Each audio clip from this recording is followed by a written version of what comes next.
नमस्कार दोस्तों, मैं कृष्ण शर्मा आपका स्वागत करता हूं हमारे YouTube platform PSC by TC sir पर।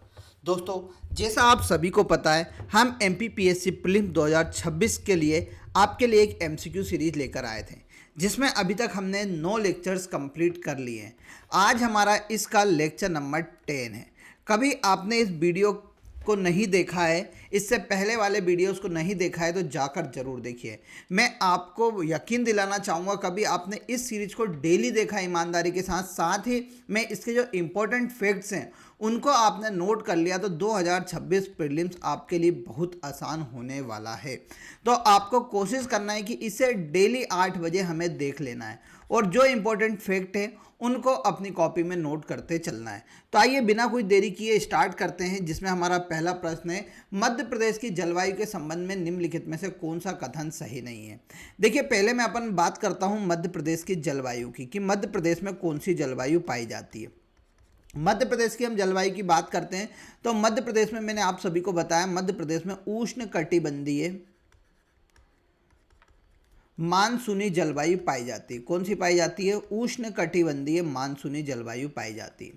मानसूनी जलवायु इसलिए कहा जाता है क्योंकि यहाँ पर हर 3 महीने में क्या होता है, हर से 3 से 4 महीने में हमारे यहाँ मौसम चेंज होता रहता है, इसलिए यहाँ की उष्ण कटिबंधीय मानसूनी जलवायु कहा जाता है। मध्य प्रदेश की जलवायु को प्रभावित करने वाले कारक हैं, एक तो कर्क रेखा है, मैंने आपको बताया है। दूसरा मैंने बताया था समुद्र से दूरी। साथ में मैंने आपको बताया था उत्तर में हिमालय, और एक और मैंने बताया था भू आवेष्टन। ये सभी क्या है, यानी लैंडलॉक, ये कारण है मध्य प्रदेश की जलवायु को ये सभी प्रभावित करते हैं।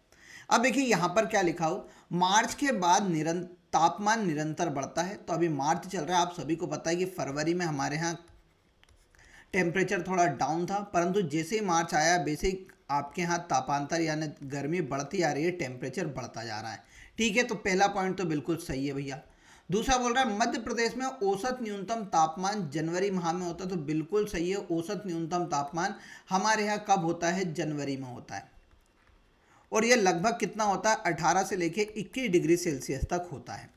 अगले प्रश्न, दैनिक तापांतर मार्च में सर्वाधिक होता है, तो बिल्कुल सही बात है। आज की डेट में अभी आप देख रहे होंगे कि सबसे ज़्यादा दैनिक तापांतर हमारे यहाँ कब मिलता है? मार्च में मिलता है। यानी 3 फैक्ट तो बिल्कुल सही होगा, ये हमें पता भी थे। समुद्र से दूरी होने के कारण वार्षिक तापांतर कम होता है क्या? तो बिल्कुल नहीं, ये यहाँ पर कुछ भी क्या है, मैच नहीं खाता है। समुद्र से दूरी होने का कोई भी मतलब नहीं है वार्षिक तापांतर कम होने से। ठीक है, तो अब हम अगले प्रश्न पे चलते हैं। कारण दूर है तो हमारे यहाँ कैसा होना चाहिए? तो भैया हमारे यहाँ तो कम नहीं ज़्यादा होना चाहिए, समुद्र से दूरी है तो। आप सभी ने देखा होगा कि समुद्र से कभी समीप जो राज्य हैं उसमें ज़्यादा गर्मी भी नहीं पड़ती, ना ही ज़्यादा ठंड पड़ती है। हमारे यहाँ समुद्र दूर है तो हमारे यहाँ क्या होता है, यहाँ पर तापांतर ज़्यादा होता है। ठीक है, अगले प्रश्न पे चलते हैं। एक जिला एक उत्पाद ODOP के अंतर्गत सतना जिले से किस उत्पाद को शामिल किया गया है? तो इसका राइट आंसर है टमाटर। टमाटर को कहाँ से शामिल किया गया है ODOP के तहत? तो सतना जिले से शामिल किया गया है। अब देखिए, मैं कुछ इंपॉर्टेंट आपके लिए लिख देता हूं। तो देखिए, एक है अलीराजपुर। अलीराजपुर से मुख्य रूप से क्या शामिल किया गया है? तो महुआ। महुआ ODOP के तहत शामिल किया गया है। फिर अपन चलते हैं अनूपपुर। अनूपपुर से आपको याद रखना है कोदो कुटकी को शामिल किया गया है। फिर हम आगे चलते हैं, कहाँ पर? बड़वानी में।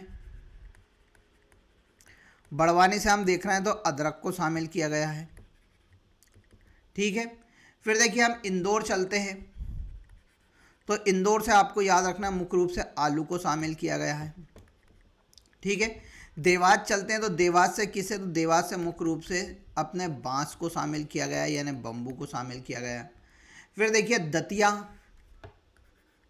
दतिया से हम देखते हैं तो यहाँ पर मुख्य रूप से गुड़ को शामिल किया गया है, यानी जेगरी जिसे बोला जाता है। फिर हम कहाँ पर चलते हैं? मुख्य रूप से गुना चलते हैं। गुना से आप सभी को पता है कि धनिया को शामिल किया गया है। तो ये कुछ प्रमुख ओडीओपी हैं, इनको भी याद रख लेना, जैसे हरदा से बम्बू है। जबलपुर से याद रख लेना, जबलपुर वाला एक एग्जाम में पूछा गया था, इसलिए लिख देता हूँ कि जबलपुर से कौन सा मटर को शामिल किया गया है। तो एक जिला एक उत्पाद, मध्य प्रदेश में मुख्य रूप से उत्पादों को बढ़ावा देने के लिए मध्य प्रदेश सरकार द्वारा ओडीओपी के तहत हर एक जिले से एक प्रमुख जो वहाँ पर उत्पाद होता था उसे शामिल किया गया है, उसके अंतर्गत ये प्रमुख उत्पाद है। अब जैसे बहुत सारे कटनी से कटनी स्टोन, झाबुआ से कड़कनाथ मुर्गा, खंडवा से प्याज, खरगोन से मिर्ची, ग्वालियर से सैंडस्टोन टाइल्स, डिंडोरी से कोदो कुटकी, दमोह से अपना चना, ठीक है, भोपाल से जरदोजी को शामिल किया गया है, बुरहानपुर से बनाना को शामिल किया गया है, भिंड से सरसों को शामिल किया गया है, बैतूल से मुख्य रूप से अपनी टीक को शामिल किया गया है। तो ये सभी कुछ इंपॉर्टेंट है, इनको भी याद रख लेना।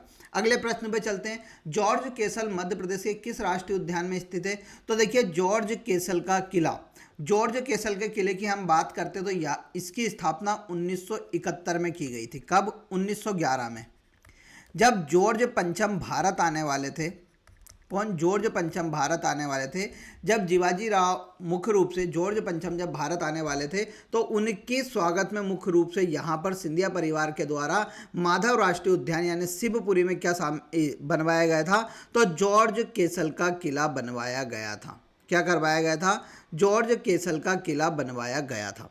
ठीक है, तो ये कहाँ पर स्थित है? माधव राष्ट्रीय उद्यान के अंतर्गत स्थित है। अब देखिए इसकी स्थापना मुख्य रूप से किसके द्वारा कराई गई थी? तो आपको याद रखना है माधव राव सिंधिया के द्वारा। किसके द्वारा? माधव राव सिंधिया के द्वारा इसका निर्माण कराया गया था। कब? जब भारत कौन आ रहे थे? जॉर्ज पंचम आ रहे थे। अब माधव राष्ट्रीय उद्यान की बात करते तो 1958 में इसकी स्थापना की गई है। कहाँ पर? शिवपुरी में। ये इसे हाल ही में टाइगर रिजर्व यानी टाइगर प्रोजेक्ट के अंतर्गत शामिल किया गया है। यह मध्य प्रदेश का ये नवा टाइगर रिजर्व बनाया गया है। कौन सा? नवा टाइगर रिजर्व बनाया गया है। किसे? तो माधव राष्ट्रीय उद्यान को आप याद रखना है। भारत का यह 58वां टाइगर रिजर्व है और मध्य प्रदेश का कौन सा है? नवा टाइगर रिजर्व है। ठीक है, अब देखिए इसके बारे में याद रखना कब इसे बनाया गया है? तो 2023-24 में इसको शामिल किया गया है। अब देखो कान्हा राष्ट्रीय उद्यान की तो मध्य प्रदेश का प्रथम राष्ट्रीय उद्यान है, 1955 में बनाया गया। मंडला जिले में मुख्य रूप से हमें देखने को मिलता है। फिर देखिए बांधवगढ़, तो बांधवगढ़ हमें उमरिया में देखने को मिलता है। मध्य प्रदेश का तीसरा राष्ट्रीय उद्यान है, 1968 के समथिंग इसको बनवाया था। पेंच राष्ट्रीय उद्यान आप सभी को पता है सिवनी जिले में स्थित है। 1980 के बाद इसको क्या किया गया था? बनवाया गया था। इसे मोगली राष्ट्रीय उद्यान साथ में इंदिरा गांधी प्रियदर्शनी पार्क के नाम से भी जाना जाता है। मध्य प्रदेश का सबसे बड़ा नेशनल पार्क आप सभी को याद रखना है कान्हा नेशनल पार्क है। और मध्य प्रदेश का सबसे बड़ा टाइगर रिजर्व आप सभी को याद रखना है रानी दुर्गावती। रानी दुर्गावती टाइगर रिजर्व है जो कहां पर स्थित है? दमोह में स्थित है। ठीक है, तो सबसे बड़ा राष्ट्रीय उद्यान पूछेंगे तो कान्हा राष्ट्रीय उद्यान आपको बताना है। सबसे बड़ा टाइगर रिजर्व पूछे तो आपको बता के आना रानी दुर्गावती टाइगर रिजर्व, जो लगभग 950 स्क्वायर मीटर से भी क्या है? ज़्यादा में फैला हुआ है। ठीक है, अगले प्रश्न पे चलते हैं। निम्न में से कौन सा एप्लीकेशन सॉफ्टवेयर नहीं है? तो बेटा ये प्रश्न गलत था। OpenOffice.org भी एक एप्लीकेशन सॉफ्टवेयर है, पिकासा भी है, MS वर्ड भी, नोटपैड भी, ये सभी क्या है? एक प्रकार के एप्लीकेशन सॉफ्टवेयर है। एप्लीकेशन सॉफ्टवेयर क्या होते हैं कि यहाँ एक विशेष प्रकार के कार्य के लिए बनाए जाते हैं। किसके लिए बनाए जाते हैं? विशेष कार्य के लिए बनाए जाते हैं। जैसे फेसबुक में एक विशेष कार्य की वह एक सोशल मीडिया, तो उसके लिए एक एप्लीकेशन सॉफ्टवेयर बनाया गया। आप सभी को पता होगा पावर पॉइंट प्रेजेंटेशन, जिसके ऊपर हम पावर पॉइंट प्रेजेंट करते हैं, तो उसके लिए वहाँ भी एक एप्लीकेशन सॉफ्टवेयर है। तो इसी प्रकार ये सभी भी क्या है? एप्लीकेशन सॉफ्टवेयर है।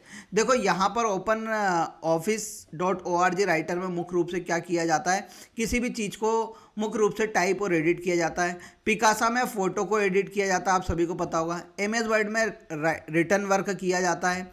नोटपैड में भी हमने देखा है कि ये सिंपल टेक्स्ट एडिटर है जो साधारण टेक्स्ट को एडिट करने में क्या होता है? इस्तेमाल होता है। अगले प्रश्न पे चलते हैं। डेटा की सुरक्षा में विफलता के लिए मुआवजा सूचना प्रौद्योगिकी अधिनियम 2000 की किस धारा में निहित है? तो देखिए सबसे पहले आपको याद रखना है सूचना प्रौद्योगिकी अधिनियम कब आया? 2000 में आया। इसमें एक धारा है, धारा 43A, जिसके अंतर्गत कभी डेटा की सुरक्षा में विफलता होती है तो उसको क्या देना होगा? हमें मुआवजा देना होगा। ठीक है, तो ये किसमें है, तो धारा 43A के अंतर्गत है। भारतीय वन दशा रिपोर्ट 2021 के अनुसार निम्न में से किस जिले का वन आवरण 33% से कम है, तो इसका राइट आंसर था छिंदवाड़ा। अब देखो बेटा 2023 में क्या आई, नई वन रिपोर्ट आई, नई फॉरेस्ट रिपोर्ट आई, कब, 2023 में। इस फॉरेस्ट रिपोर्ट के अनुसार मध्य प्रदेश में हम बात करते हैं तो टोटल फॉरेस्ट एरिया, क्या, total forest area, total forest area हमें देखने को मिलता है कितना, 77,073.44 वर्ग स्क्वायर किलोमीटर, ठीक है, लगभग 25% के समथिंग। जब हम ट्री कवर्ड की बात करते हैं तो ट्री कवर्ड हमें कितना देखने को मिलता है, तो 8,650.14 स्क्वायर किलोमीटर हमें देखने को मिलता है, जो लगभग कितना है, 2.81 है। अब यहाँ पर पूछा जाएगा टोटल फॉरेस्ट एरिया और ट्री कवर्ड एरिया की हम बात करेंगे तो टोटल कितना हो जाएगा भैया, 85,723.58 स्क्वायर किलोमीटर। प्रतिशत में आपको याद रखना है कि 27.81% भाग है, ठीक है। अब देखो यहाँ पर हम बात करेंगे कि सर्वाधिक वन कहाँ पर है, क्षेत्रफल के हिसाब से, एरिया के अकॉर्डिंग हम बात करेंगे तो मैंने आपको बताया था सर्वाधिक हमें बालाघाट में देखने को मिलता है।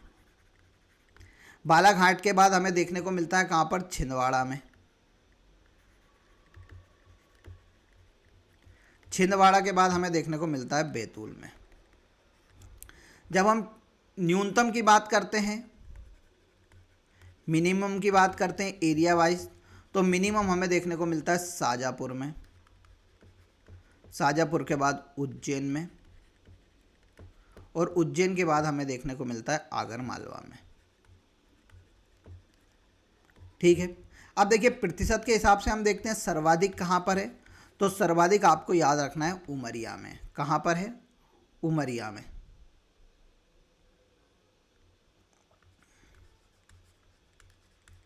और न्यूनतम की जब हम बात करेंगे तो न्यूनतम भी हमें कहाँ पर देखने को मिलेगा, शाजापुर में ही देखने को मिलेगा, ठीक है। याद रखना ये सभी आंकड़े जो मैंने बताए हैं 2023 की फॉरेस्ट रिपोर्ट के अनुसार है, ये सभी आपसे बार बार पूछे जा सकते हैं। अगले प्रश्न पे चलते हैं। निम्न में से कौन नर्मदा नदी के दक्षिण में स्थित है, तो आप सभी को पता है कि भांडेर, कैमूर और विंध्याचल, ये तीनों तो एक ही है। विंध्याचल के ये दोनों भाग है, भांडेर श्रेणी और कैमूर श्रेणी। अब देखो मैं मैप बना देता हूँ एक बार आपको, इसकी मुंडी बहुत पतली लग रही है तो आप समझ लेना कि हाँ भैया हमारा मध्य प्रदेश ही है। अब देखो यहाँ पर एक पर्वत श्रृंखला है, उसका नाम क्या है, विंध्याचल पर्वत श्रृंखला। बीच में बहती है नर्मदा, और नर्मदा के दक्षिण में हमें कौन सी पर्वत श्रृंखला देखने को मिलती है, तो हमें देखने को मिलती है सतपुड़ा। ये कौन सी है, विंध्याचल है, और ये कौन सी है, सतपुड़ा है, ठीक है। बीच में बहती नर्मदा नदी। इसके ये वाले एरिया को मैंने बताया था भांडेर के नाम से जानते हैं, और ये रीवा वाले क्षेत्र को क्या बोलते हैं, हम मुख्य रूप से कैमूर बोलते हैं, ठीक है। अब यहाँ पर देखो तीन ऑप्शन तो कट गए, तो यहाँ पर मैंने बताया कि इसके तीन भाग हैं। एक है मैकाल श्रेणी, फिर मैंने बताई थी महादेव श्रेणी, और एक और मैंने बताई है राजपीपला श्रेणी। ये तीन इसके भाग थे। तो यहाँ पर पूछा गया कि नर्मदा के दक्षिण में तो कौन सा हो जाएगा, महादेव की पहाड़ियाँ, जिसके ऊपर आप सभी को पता है क्या स्थित है, तो हमारी मध्य प्रदेश की सबसे ऊंची चोटी जिसका नाम है धूपगढ़, 1350 मीटर वहाँ स्थित है। आ गई बात समझ में आपको। ये सभी बातें जो इस मैप में है, इससे इतना ही शानदार हमने MPPSC प्रीलिम्स के कोर्स में पढ़ा है। मध्य प्रदेश के विधानसभा के प्रथम अध्यक्ष कौन थे, तो मैंने आप सभी को 2-3 दिन पहले बताया था कि जिन्हें विधि पुरुष के नाम से जाना जाता था। किसके नाम से, विधि पुरुष के नाम से जाना जाता था। उनका नाम था पंडित कुंजीलाल दुबे। यहाँ मध्य प्रदेश के प्रथम क्या बनते हैं, विधानसभा अध्यक्ष बनते हैं। पंडित कुंजीलाल दुबे के बाद बनते हैं दूसरे काशीराम पांडे जी, तीसरे बनते हैं तेजलाल टेमभेरे। कौन बनते हैं तीसरे, तेजलाल टेमभेरे मुख्य रूप से कौन से बनते हैं, हमारे यहाँ के तीसरे विधानसभा अध्यक्ष बनते हैं। उसके बाद बनते हैं गुलशेर अहमद। कौन बनते हैं, गुलशेर अहमद बनते हैं, ठीक है। फिर देखो हम अभी वर्तमान की बात कर ले तो वर्तमान में है नरेंद्र सिंह तोमर। नरेंद्र सिंह तोमर से पहले आपको याद रखना है कौन रहे थे, तो गिरीश गौतम जी रहे थे। और गिरीश गौतम जी पहले कौन थे, तो NP प्रजापति थे। कौन थे, NP प्रजापति जी थे। ये सभी आपको याद रखना है। अभी वर्तमान के, और ये पुराने भी आपको याद रखना है। अगले प्रश्न पे चले उससे पहले मैं बता देता हूँ कि एमपीपीएससी प्रीलिम्स का बैच बेटा आपके लिए मात्र 599 रुपये में अवेलेबल है। आज यह आपके लिए अवेलेबल है, जिसमें डीसी सर की याद कराने वाली क्लासेस आपको मिल जाएंगी। 2025 का जो रिकॉर्डेड कोर्स था वो पूरा मिल जाएगा, 2026 का जो नया कोर्स है वो पूरा मिल जाएगा। तो 599 रुपये में यह अवेलेबल है। कोई भी समस्या आती तो आप हमारे दिए गए नंबर पर कॉन्टैक्ट कर लीजिए। 599 में यह केवल आज के लिए अवेलेबल है। इसमें सब कुछ है, कोर्स वगैरह सब कुछ आपको मिलेगा, तो इसे ज्वाइन करना बिल्कुल मत भूलिएगा। अगले प्रश्न पे चलते हैं। यूपीआई P2P एक तिथि पर ट्रांजैक्शन की सीमा होती है। P2P होती है पर्सन टू पर्सन। क्या होता है बेटा? Person to person. Person to person में हम एक दिन में कितने पैसे ट्रांसफर कर सकते हैं यूपीआई के थ्रू? तो आपको याद रखना है 1 लाख रुपए हम क्या कर सकते हैं? पहुंचा सकते हैं। तो इसका राइट आंसर क्या हो जाएगा? 1 लाख रुपए। वर्तमान में मध्य प्रदेश में कितनी विधानसभा सीटें हैं? तो आप सभी को पता है कि वर्तमान में 230 हमारे यहाँ विधानसभा सीटें हैं। इन विधानसभा सीटों में से 82 सीटें एसटी और एससी के लिए आरक्षित हैं। एससी के लिए आप सभी को पता होगा 45 सीटें, और एसटी के लिए कितनी है? 47 सीटें। तो टोटल कितनी हो गई? 47 सीटें। टोटल 82 सीटें हमारे यहाँ आरक्षित है। वहीं 148 सीटें क्या है? मुख्य रूप से अनारक्षित है या सामान्य कैटेगरी के लिए है। ठीक है, अगले प्रश्न पे हम चलते हैं। राम राजा मंदिर कहाँ स्थित है? तो आप सभी को पता है मध्य प्रदेश में एकमात्र जगह यहाँ पर राम भगवान को राजा के रूप में पूजा जाता है, और वो निवाड़ी जिले में कहाँ पर है? निवाड़ी जिले के ओरछा में स्थित है। तो इसका राइट आंसर हो जाता है सी। इस मंदिर का निर्माण मुख्य रूप से किसके द्वारा कराया गया था? मधुकर साहा के द्वारा कराया गया था, जो कि कौन थे? एक बुंदेला राजा थे। इन बुंदेला राजा के द्वारा यहाँ पर राम राजा मंदिर का निर्माण कराया गया था। यहाँ पर 16 तो मुख्य रूप से गॉड ऑफ हॉनर दिया जाता है भगवान राम जी को, और ये मंदिर मुख्य रूप से कहाँ पर स्थित है? तो बेतवा नदी के तट पर स्थित है। कहाँ पर? बेतवा नदी के तट पर स्थित है। अजयगढ़ से प्राप्त अभिलेख में किस चंदेल राजवंश ने चेदी नरेश कर्ण को परास्त किया था? तो भैया इस जो मुख्य रूप से चंदेल राजवंश के जो अजयगढ़ कहाँ पर पड़ता है? तो पन्ना की एक तहसील है। पन्ना में अजयगढ़ से एक अभिलेख प्राप्त हुआ है। उसमें लिखा गया है कि राजा जो चेदी के राजा थे कर्ण, उन्हें किसने पराजित किया था? चंदेल राजा कीर्ति वर्मन ने उनको क्या करा था? पराजित कर दिया था। चंदेल वंश की बात करते तो इन्होंने कहाँ पर शासन किया? तो बुंदेलखंड में इनके द्वारा शासन किया गया, मुख्य रूप से अपने खजुराहो वाले क्षेत्र में। इनके जो संस्थापक थे उनका नाम क्या था? नन्नुक था। ठीक है, अगले प्रश्न पे चलते हैं। मध्य प्रदेश में विद्युत आपूर्ति वितरण एवं प्रबंधन के सह संबंध में कौन सा कथन सही नहीं है? कौन सा कथन सही नहीं है? तो मध्य प्रदेश में विद्युत उत्पादन, ट्रांसमिशन एवं प्रबंधन के लिए 3 कंपनियां हैं। तो बिल्कुल सही है, ये पहला क्या है? बिल्कुल सही है। अभी मैं बता दूंगा 3 कंपनी किसके लिए है। ठीक है, यहाँ पर ट्रांसमिशन और प्रबंधन की बात की गई है कि ट्रांसमिशन एवं प्रबंधन के लिए 3 कंपनियां, बिल्कुल सही बात है। अब देखो एमपी पावर मैनेजमेंट लिमिटेड 2012 से कार्यरत है, बिल्कुल सही है ये भी। विद्युत संबंधित संपूर्ण प्रबंधन मध्य प्रदेश विद्युत मंडल के अधीन है, तो ये भैया बिल्कुल गलत है। ठीक है, मध्य प्रदेश विद्युत मंडल अब अस्तित्व में नहीं है। तो भैया यहाँ पर मुख्य रूप से क्या है? ये भी अस्तित्व नहीं है, ये भी बिल्कुल सही है। तो यहाँ पर देखो भैया तीसरा वाला क्या हो जाएगा? इसका राइट आंसर, ये अब अस्तित्व में नहीं है। मध्य प्रदेश विद्युत मंडल की हम बात करते तो ये कब बनाया गया था? मध्य प्रदेश विद्युत मंडल की हम बात करते हैं तो मध्य प्रदेश विद्युत मंडल की स्थापना 1950 में की गई थी। कहाँ पर? जबलपुर में उसका हेडक्वार्टर था। ठीक है, फिर उसके बाद मध्य प्रदेश ऊर्जा विकास निगम बना दिया गया। कौन सा बनाया गया? मध्य प्रदेश ऊर्जा विकास निगम, जो मुख्य रूप से मध्य प्रदेश में ऊर्जा विकास का काम देखेगा। उसकी स्थापना होती है 25 अगस्त 1982 को।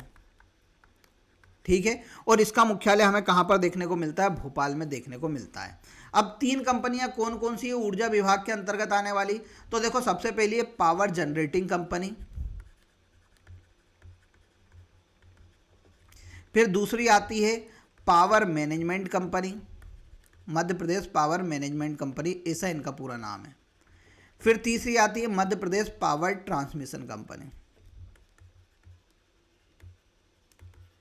ये हमारे यहाँ क्या है? मुख्य रूप से ये 3 कंपनियां जो मध्य प्रदेश में जनरेटिंग, मैनेजमेंट और ट्रांसमिशन का काम करती है।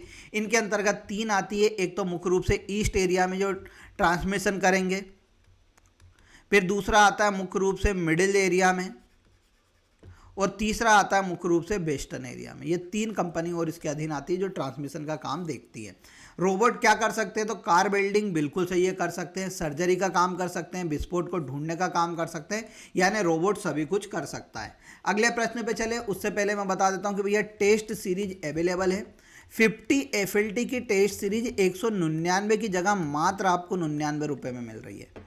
और 75 यूनिट वाइज प्लस FLT की हम बात करते तो 350 की जगह मात्र कितने में मिल रही है, तो 199 रुपये में आप लोगों को मिल रही है।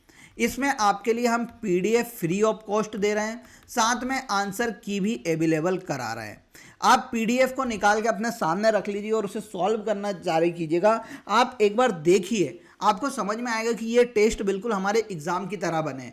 तो इसको कभी आपको ज्वाइन करना है तो हमारी application PSC by DC sir को डाउनलोड कर लो या दिए गए नंबर पर आप कांटेक्ट कर सकते हैं। अगले प्रश्न पे चलते हैं। 31 मार्च 2023 में सौर ऊर्जा स्थापित क्षमता में मध्य प्रदेश का कौन सा स्थान है, तो मध्य प्रदेश का भैया 8वां स्थान है। अब देखिए यहाँ पर नवीनीकरण ऊर्जा संसाधन की हम बात करते हैं कि मध्य प्रदेश की नवीनीकरण ऊर्जा संसाधन कितना है, तो नवंबर 2025 तक जो मुख्य रूप से आर्थिक सर्वेक्षण में क्या दिए हैं, आंकड़े दिए हैं, उसके हिसाब से बता देता हूँ कि मध्य प्रदेश की टोटल क्षमता है नवीनीकरण ऊर्जा की 9508 मेगावाट। कितनी है, 9508 मेगावाट इसकी मुख्य रूप से क्षमता है। वहाँ पर हम बात करते हैं विंड एनर्जी की, तो विंड एनर्जी की बात करते हैं तो मुख्य रूप से हमारी कितनी है क्षमता, तो आपको याद रखना है 3500 मेगावाट है। कितनी है, 3500 मेगावाट है। वहीं हम सोलार एनर्जी की बात करते हैं कि सोलार एनर्जी की क्षमता कितनी है, तो हमारे यहाँ 5781 है। फिर हम बायोमास की बात करते हैं, बायोमास के अंतर्गत हमारी कितनी है, तो 155 मेगावाट है। फिर पन बिजली यानी जो छोटी छोटी पन बिजली होती है उनके द्वारा मुख्य रूप से 124 मेगावाट ऊर्जा बनाई जाती है। ठीक है, साथ में आपको याद रखना है मध्य प्रदेश नवीन एवं नवीनीकरण नीति 2025 में लाई गई है। मध्य प्रदेश पंप हाइड्रोजन परियोजना क्रियान्वयन योजना 2025 में लाई गई है। बायोमास परियोजना क्रियान्वयन योजना भी 2025 में लाई गई है। तो ये सभी क्षमता आपको याद रखनी है, आपके एग्जाम में पूछी जा सकती है। 2024 की 18वीं लोकसभा के लिए 7वें एवं अंतिम चरण में कितने संसदीय क्षेत्रों पर मतदान हुआ था, तो भैया वो हुआ था 57, जो कब हुआ था, मई 2024 में हुआ था। उस टाइम चुनाव हुए थे इसलिए ये आंकड़ा पूछा था, अब आपसे नहीं पूछा जाएगा।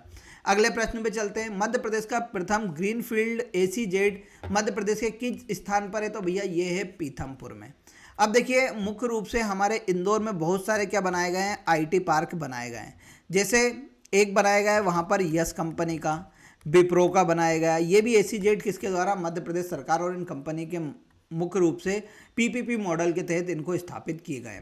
जागो और जागृत करो नामक पुस्तक के रचयिता कौन थे, तो मदन लाल अग्रवाल इस पुस्तक के रचयिता है। प्रसिद्ध क्रांतिकारी गुंजन सिंह कोरकू का संबंध किस क्षेत्र से, तो आप सभी को पता है बैतूल। ये यहाँ पर क्या होता है, मुख्य रूप से 1930 में जंगल सत्याग्रह होता है। क्या होता है, जंगल सत्याग्रह होता है। ये जंगल सत्याग्रह मुख्य रूप से भारत में सविनय अवज्ञा आंदोलन चालू होता है उसके लिए हर जगहों पर किए जाते हैं। ये घोड़ा डेंगुरी जो बैतूल के पास पड़ता है वहाँ पर यह आंदोलन होता है, जिसका मुख्य रूप से नेतृत्व करते हैं एक तो गंजन सिंह कोरकू या गुंजन सिंह कोरकू आप बोल लो, और एक कौन करते हैं, तो एक मुख्य रूप से कौन करता है, जिसका नाम था बंजारी सिंह कोरकू। फिर इनके ऊपर क्या कर दिया जाता है, फायर कर दिया जाता है, जिसमें मुख्य रूप से 5-6 लोगों की मृत्यु हो जाती है। जैसे कोमा गोंड की मृत्यु होती है इसमें, कोमा गोंड के बाद रामू गोंड की होती है, रामू गोंड के बाद मकड़ू गोंड, ये सभी क्या हो जाते हैं, इसमें मुख्य रूप से शहीद हो जाते हैं। अगले प्रश्न पे चलते हैं। निम्न में से कौन सा बांध बंजर नदी की सहायक नदी पर बना हुआ है, तो देखिए सुक्ता परियोजना, ये सुक्ता नदी के ऊपर बना हुआ है खंडवा जिले में। कौन सा, सुक्ता परियोजना कहाँ पर बनी हुई है, तो सुक्ता नदी पर बनी हुई है। और किस जिले में बनी हुई है, तो खंडवा जिले में बनी हुई है। कौन सी नदी पर, सुक्ता नदी पर, जो कि नर्मदा नदी की क्या है, सहायक नदी है। फिर हम बात करते हैं पुनासा, तो पुनासा खंडवा में आता है, ओमकारेश्वर के निकट, तो नर्मदा नदी के ऊपर बनी हुई परियोजना है। फिर महेश्वर, तो महेश्वर परियोजना भी नर्मदा नदी पर बनी हुई है और किस जिले में, खरगोन जिले में बनी हुई है। फिर यहाँ पर देखो एकमात्र परियोजना बचती है मटियारी परियोजना, जो कि कहाँ पर बनी है, मंडला जिले में बनी हुई है, और यह बंजर नदी की सहायक नदी के ऊपर बनी है। और बंजर नदी किसकी सहायक नदी है, तो नर्मदा नदी की सहायक नदी। यह बंजर नदी वही है जो कान्हा राष्ट्रीय उद्यान के मध्य से होकर बहती है। ठीक है, अगले प्रश्न पे चलते हैं। उससे पहले मैं बता देता हूँ कि 1000 प्लस PDF, जिसमें 5, 6, 7, 8, 9, 10 यानी 6 PDF आज आपको मात्र 199 रुपये में मिल रही है। इनकी टोटल कॉस्ट होती है 330, पर हम 199 रुपये में आपको ये 6 PDF अवेलेबल करा रहे हैं। इसके लिए आप हमारी एप्लीकेशन पर जाकर डाउनलोड कर कर उसे क्या कर सकते हैं, परचेज कर सकते हैं। अगले प्रश्न पे चलते हैं। किस भारतीय महिला को ग्रीन ऑस्कर ब्रिटली गोल्ड अवार्ड 2024 के लिए चुना गया था, तो डॉक्टर पूर्णिमा देवी बर्मन को चुना गया था। मसाणिया गीत मृत्यु गीत का प्रचलन किस क्षेत्र में है, तो आप सभी को पता है कि मसाणिया गीत मुख्य रूप से हमारे यहाँ कहाँ पर गाया जाता है, तो निमाड़ क्षेत्र में गाया जाता है। कहाँ पर गाया जाता है, निमाड़ क्षेत्र में। यहाँ मुख्य रूप से जब कोई व्यक्ति मर जाता है तो उसको शोक व्यक्त करने के लिए यह गाना गाया जाता है। अब देखो मैं एक मैप बना देता हूँ और मैप के हिसाब से आप सभी को कुछ प्रमुख गीत बता देता हूँ मध्य प्रदेश के क्षेत्र वाइज है। देखो ये तो हो गया आपका बुंदेलखंड, ये हो गया बघेलखंड, ये हो गया मालवा क्षेत्र, और ये हो गया निमाड़ क्षेत्र। अब बुंदेलखंड में हम चलते हैं तो बुंदेलखंड में सबसे पहले फाग गायन होती है यहाँ पर। ठीक है, फिर बम्बूलिया गीत गाया जाता है यहाँ पर, जिसे भोला गीत भी बोला जाता है। ठीक है, मकर संक्रांति बसंत पंचमी पर गाते हैं। फाग गायन होली पर गाया जाता है। फिर आला खंड, आला गायन जिसे हम बोलते हैं, यह मुख्य रूप से वीर रस में गाया जाता है। फिर देवारी गीत, कौन सा गीत, एक और लिख देते हैं, देवारी गीत, यह दीपावली के दौरान गाया जाता है, दीपावली गीत। हरदोल की मनोती, ठीक है, ये सभी कहाँ पर, बुंदेलखंड में। अब निमाड़ में चलते तो निमाड़ में देखो, एक तो अपन ने अभी हाल देख लिया मसाणिया, फिर एक है कलगी तुर्रा। कलगी तुर्रा मुख्य रूप से निमाड़ का है, पर आज की डेट में मध्य प्रदेश के सभी एरिया में गाया जाता है। फिर देखिए उसके बाद आप सभी को पता है गोलन नामक गाना गीत भी यहाँ पर गाए जाते हैं, कृष्ण लीला से संबंधित होते हैं। मालवा में आप सभी को पता है भरथरी गायन होता है। भरथरी के बाद संजा होता है, संजा के बाद हीड़ होता है, और हीर के बाद बरसाती वार्ता होता है। और फिर हम इधर चलते हैं बघेलखंड में, तो बघेलखंड में बिरहा गायन होता है, अहीर समुदाय के द्वारा गाया जाता है।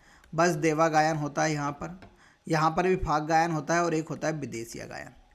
ये सभी गायन कहाँ पर होते हैं, तो बघेलखंड में होते हैं। तो इसी फोटो का आप स्क्रीनशॉट ले लेना और इसको बार बार देखते रहना, तो आपको ये गीत पूरे याद हो जाएंगे। अगले प्रश्न पे, भारिया जनजाति मुख्य रूप से किस जिले में रहती है, तो आप सभी को पता है छिंदवाड़ा जिले में रहती है। छिंदवाड़ा में एक जगह है पातालकोट, वहाँ पर रहती है। लगभग 90% पातालकोट में कौन रहते हैं, भारिया रहते हैं, और 10% कौन रहते हैं, वहाँ पर गोंड जनजाति रहती है। भारिया जनजाति अपने आप को मुख्य रूप से मुख्य धारा से दूर रखती है। यह जनजाति मुख्य रूप से आप सभी को याद रखना है PBTG इसमें शामिल है, अति पिछड़ी जनजाति है भारत की। अब भरनोती नाम की ये एक भाषा बोलते हैं, आप सभी को पता होगा। इनकी उपजाति हम आज देख लेते हैं, तो इनकी उपजाति मुख्य रूप से कौन कौन सी है, तो देखिए भारदिया,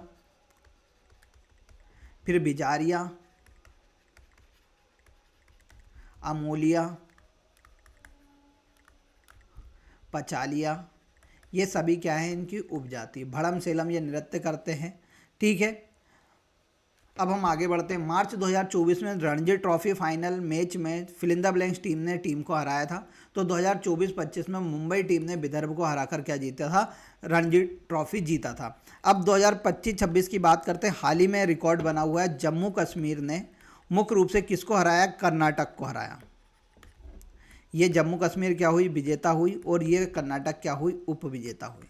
और जम्मू कश्मीर अपने इतिहास में पहली बार रणजी ट्रॉफी जीता है, तो आपको याद रखना ये इंपॉर्टेंट हो जाता है। 2025-26 का रणजी ट्रॉफी विजेता कौन है, जम्मू कश्मीर है, और उप विजेता कौन है, कर्नाटक है। फिर अगले प्रश्न पे चलते हैं। होशंगाबाद में 1857 की क्रांति का नेतृत्व किसने किया था, तो मुख्य रूप से आप सभी को पता है, मैंने बताया था होशंगाबाद वाले लोगों के पास क्या होती है, दौलत होती है। तो वहाँ से ठाकुर दौलत सिंह द्वारा 1857 का नेतृत्व किया गया था। मैं कुछ नाम लिख देता हूँ, जैसे मुराद अली, आप सभी को पता होगा मुराद अली ने कहाँ से किया था, तो इंदौर से किया था। ठीक है, फिर शहादत खां, भागीरथ सिलावट, ये लोगों ने भी कहाँ से किया था, इंदौर से किया था। ठीक है। शेख रमजान, ये कहाँ से थे, सागर से थे। फिर देखो यहाँ पर मैं एक दो नाम और बता देता हूँ। मेहरबान सिंह, मेहरबान सिंह कहाँ से लड़े थे, तो नरसिंहपुर से लड़े थे। फिर देखो राजा अजीत सिंह गुना से लड़े थे, राघोगढ़ गुना से।